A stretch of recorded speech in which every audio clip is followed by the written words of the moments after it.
Minecraft 1.18. This is the next big update coming to Minecraft, and I am so excited. So today I'm going to go over some of my favorite features that I am really excited about in the new Caves and Cliffs 1.18 update. So Minecraft, Java, and Bedrock, they're getting this thing called seed parity. And so whenever we create up a world on Java or Bedrock, then seed generation is going to be almost identical. So if you find a really cool seed on Bedrock and you really want to share it with the world, then people on Java, they're going to be able to experience the same world as you, which is really great. And then it's also going to be vice versa. You find a seed on Java and you load it on Bedrock, then it's going to be almost identical. So Bedrock players will be able to enjoy the experience as if they had the same seed on Java Edition. So for this particular seed, we spawned right side of a taiga forest. We also got a regular forest over there, and there's also an ocean biome as well. And if you look down that way, there is going to be a plains biome.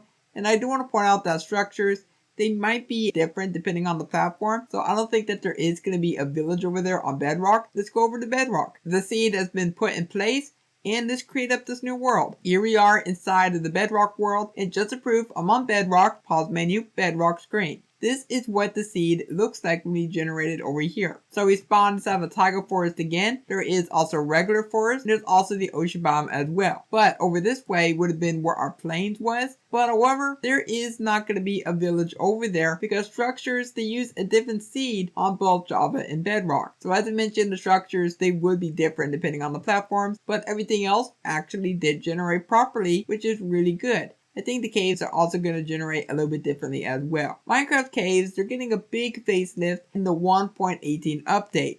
And I'm very excited about this. Because for the past 10 years, Minecraft Caves, they've been pretty much the same. They've been very small caverns. You haven't found very big caves.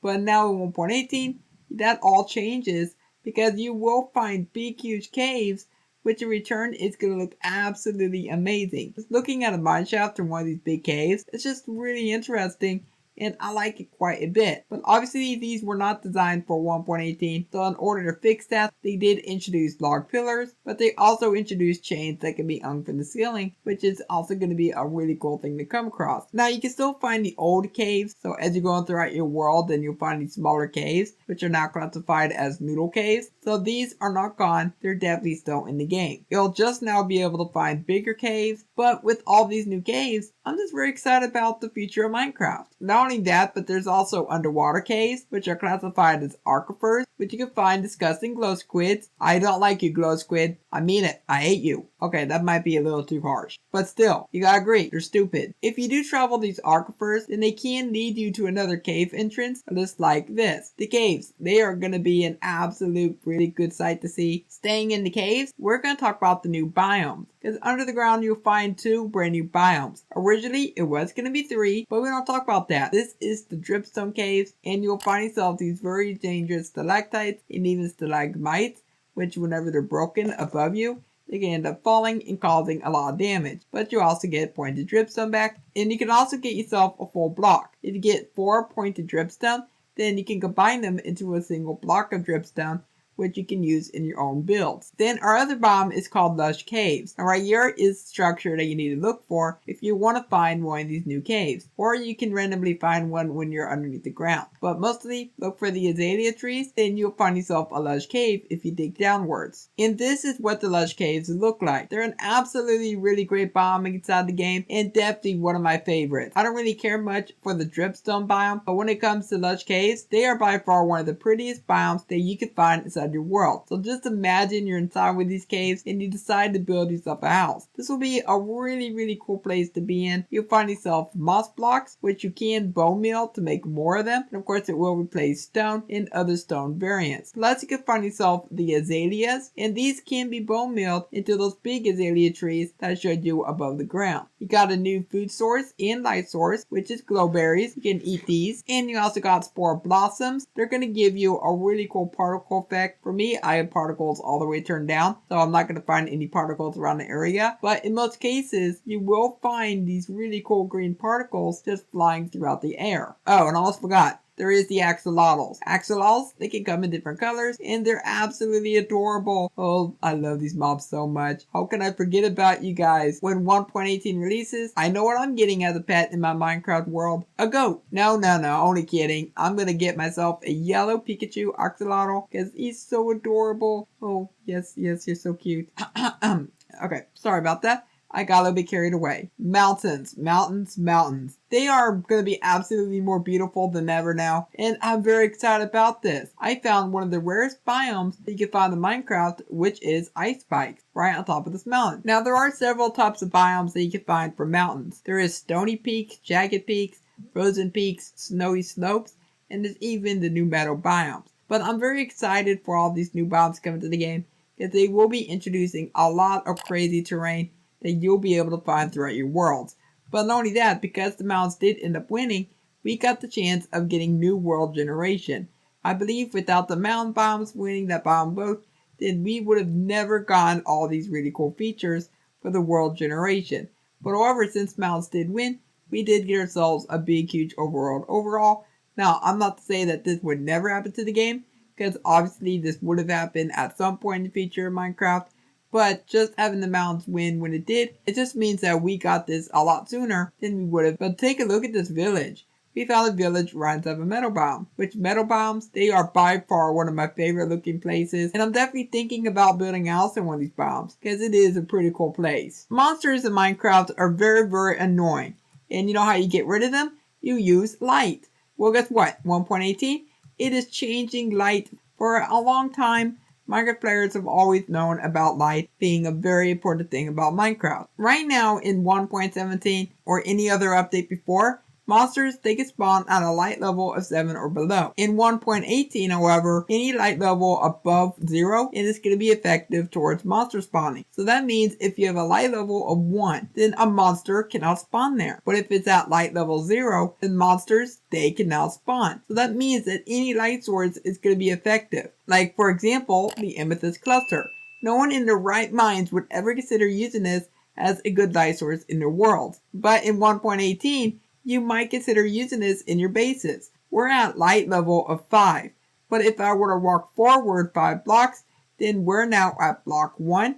And this means that monsters can still spawn. The moment I go past that, at block 0, then now monsters, they can now spawn. So you're going to be able to use this for a good light source, which is really nice. And other light sources that you might consider using now is maybe a soul torch, maybe a brown mushroom. If you didn't know, brown mushrooms, they can emit light.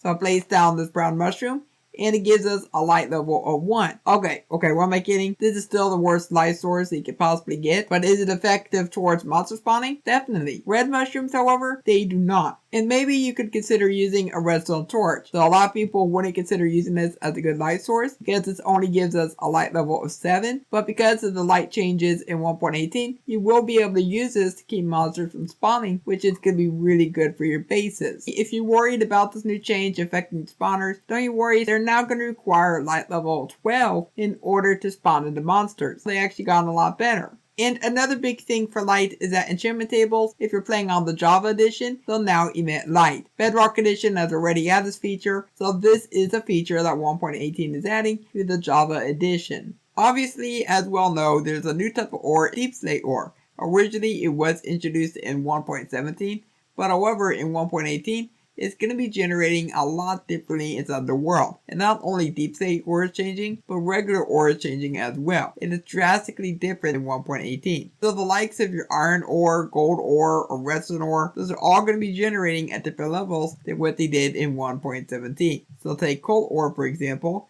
it's going to generate from 0 to 256, and then copper ore, it's going to generate from 0 to 96. Lapis, negative 64 to 64. Iron ore, negative 64 to 256. Gold ore is negative 64 to 79, but it is a lot more common in mesa biomes, or as some people call it, the Badlands. Redstone is negative 64 to 16. The diamond ore is negative 64 to 16. And also, the further down you go inside your world, you will find more diamonds. So if you're at layer 16, then you're going to find less diamonds than if you're at around negative 64. So if you want to find more diamonds, then go below 16.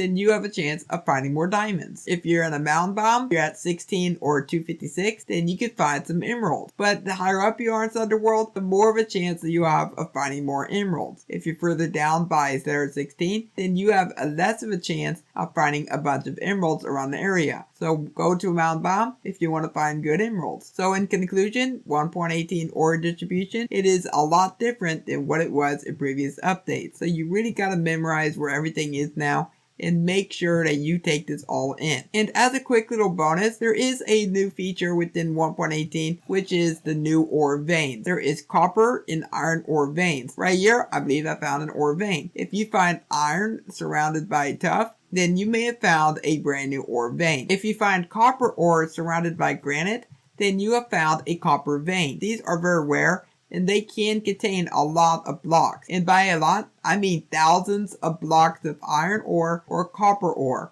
But also take a look at this. I found Skeleton Gang with the witch. The witch must be their leader. If you do find one of these elusive veins, then I recommend mining as much as you can, because you will be able to find a bunch of iron and copper. You won't be able to mine all the blocks, but hey, you can still get a bunch of copper or iron from these veins, which is a really good deal. 1.18 is going to be introducing a lot of really cool stuff, and those are just some of my favorite features that I'm really excited about. Down in the comments, please let me know which feature you're mostly excited about, and what are you going to do in 1.18. If you enjoyed today's video, then please consider leaving a like, subscribe if you're new around here, and I will catch you next time. Goodbye!